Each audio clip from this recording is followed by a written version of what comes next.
electrically towards the end of the season. It actually cut into my fishing time, and if we're going to go through that effort of going fishing, we're going to want to make sure that we spend as much time fishing as possible. So what I got here is everything that I needed to set this whole system up. I'll have a rundown with a photo of everything here in a second for you guys. I'll show it of all my parts and pieces. I got the wire strippers, wire cutters. I had to use a razor knife to do some prep work. We're going to be using 5 of these seal solder kits. This is our wire connectors. These are new for me. They're supposedly waterproof and create a better seal between the wires. Hopefully keep out some corrosion, because my issues last year were from corrosion. Gonna be running with the Humminbird PC11. This is the cable that you need. Comes with your system, but I'll be setting up another one of these assemblies for my other kayak at some point here. There'll be a video for that at a later point. This is gonna be for my Hobie Outback, so you don't really need a super long cable if you're gonna be mounting this in the bow. As long as you keep your battery close to the bow. I keep my battery in the bow hatch, and then you really need a short lead.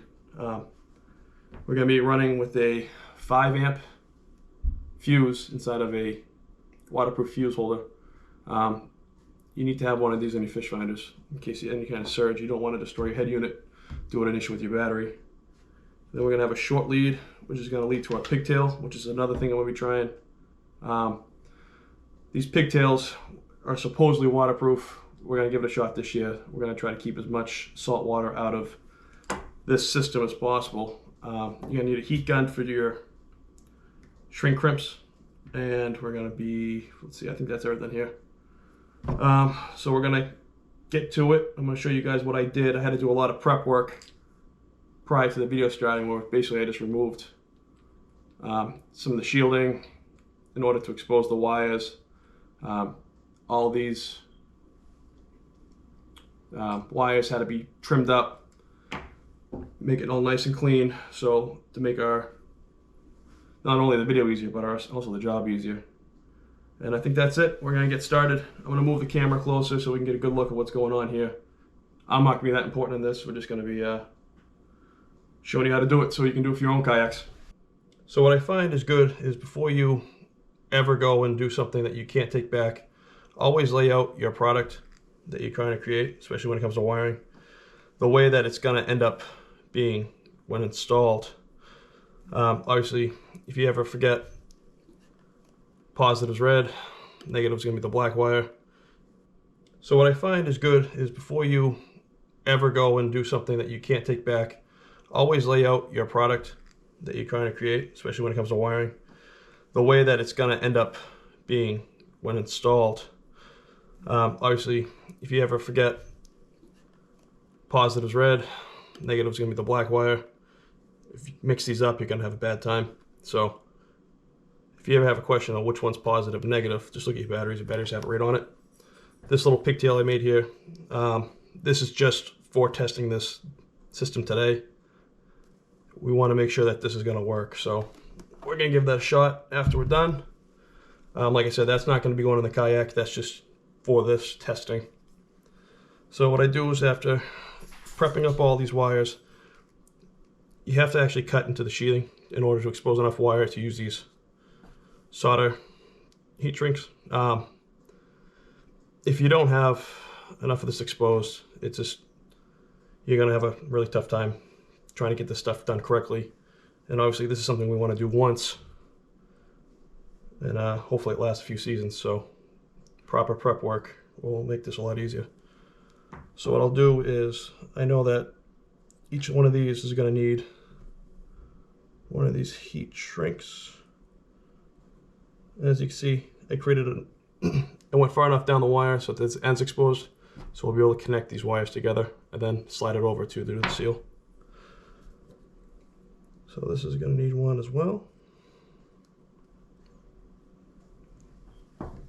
Let's see, so that's our power cord coming from the head unit. This is going to connect here to our pigtail with the fuse, which this was going to go to here. So we're just going to need one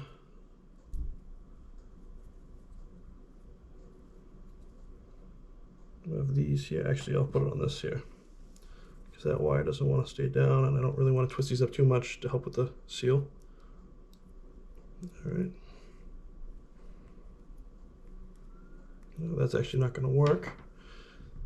So that will slide in easy, but the problem is that this little bit of solder in the center that's going to melt is actually too small to fit that outside gauge of that 18 gauge wire. Also, very important to note, you want to check your install guides for your head units when you get them. It explains everything you need to do to install these. Everything here is all 18 gauge wire. So what will happen is that if this lead that you're adding on was longer than, I believe it's 6 feet, you need to go to a different gauge wire, and I think that was 14 gauge. So 1 to 6 feet, you use an 18 gauge wire. 6 to whatever it was, 12 feet, you need to make it up to a 14 gauge. And then there's another gauge for, it might be 12 gauge or 10 gauge for longer leads than that. You probably won't have to worry about that super heavy gauge wire because our kayaks aren't that long. But that stuff, that's all for boats.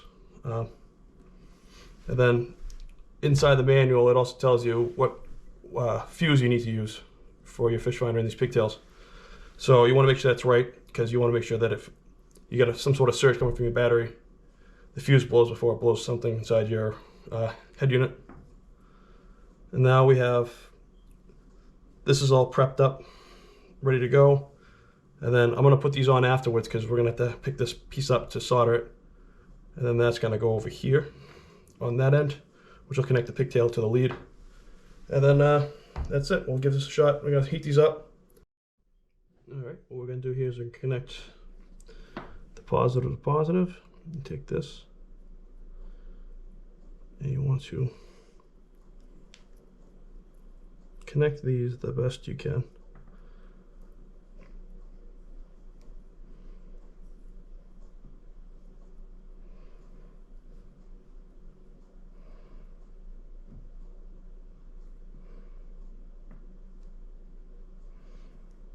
And we're going to take this and slide it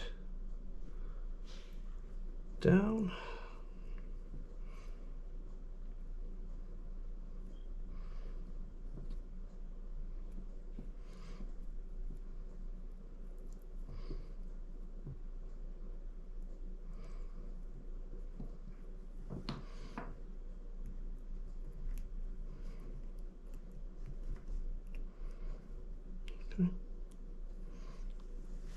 And then we're going to take the heat gun, move this out of the way, and we're going to heat it up.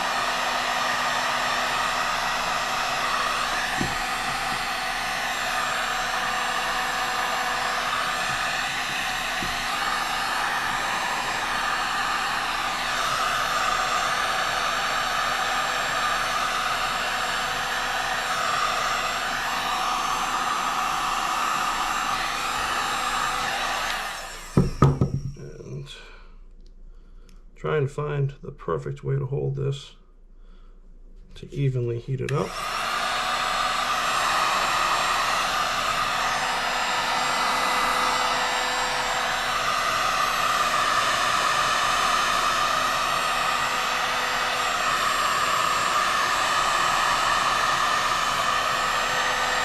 See that solder starting to melt.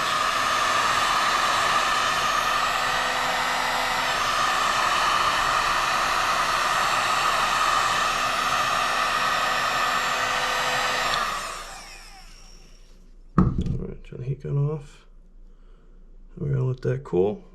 Just double check the solder, make sure that it's all tight. All right, there's one connection down. And then we're going to continue this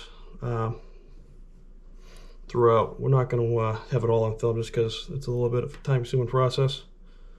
And it's probably not going to be too exciting. But now that you have the general idea of how this is going to go, we're going to show you the complete product here in a few seconds here, and then we're gonna give it the old hee-ho, see if this is gonna start up. So we'll see you guys in a minute. Okay, for the interest of keeping this video short, these are gonna be all the connections are done. They are a bit of a pain to do these connections, but if you look at them closely, you can see that they look like they actually do seal themselves all the way around as you heat them. So this might be a really good idea. And what I don't like is when you see like this pigtail here,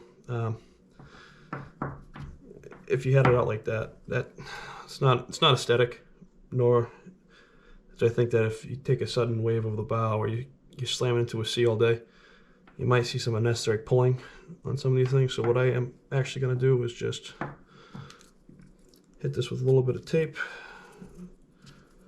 make the presentation a little bit nicer. Don't need much.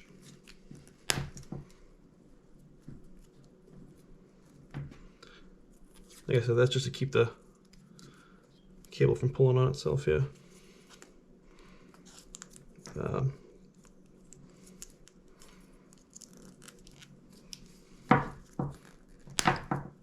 Alright.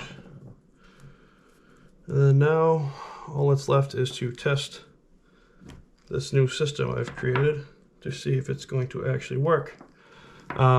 So as far as the waterproof pigtail goes, I'm going to keep this one right here. Find the spot that it's supposed to sit in. I do like these connections, actually. I think these are similar to what they have in the Norquas on their lithium batteries there.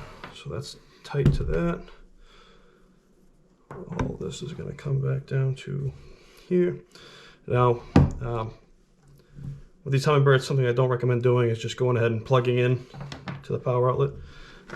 As you can see, the power has 2 poles, and if you put it upside down, you would be actually reverse polarity, which I've already checked to make sure that I know that this spot here with the little notches, it does go to the top.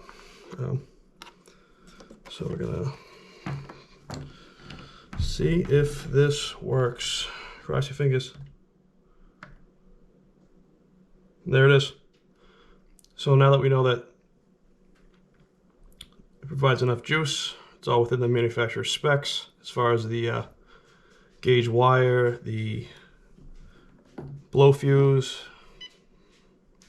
and that's it. So we got ourselves a new power cable. First thoughts of it does look, let me turn this off so I can unplug it. The first thoughts of it is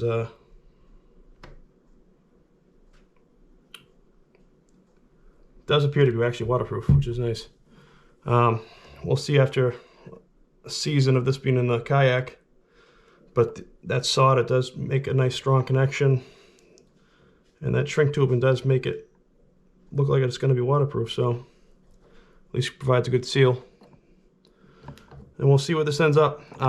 We'll do maybe an end of season review, or if something happens mid-season in one of my videos, I'll let you guys know as far as the power connection goes. But we'll see if that fixes some of our power problems this year coming. And the next video is going to be a waterproof container for my battery. This has just been floating around the bilge, and obviously you do take on water in the Kayak into the hull, so we're going to make a nice waterproof container for this. And I think with this bigger battery for this head unit, it should have enough juice to supply the GoPros for the filming for the summer coming. So we're going to see if we can't make a power box out of the case. So that'll be the next video. And if you liked what you saw here, like, subscribe, all that fun stuff. Comment if you think I could do something better. Let me know. I do like the criticism. So you guys have a good day. Take it easy.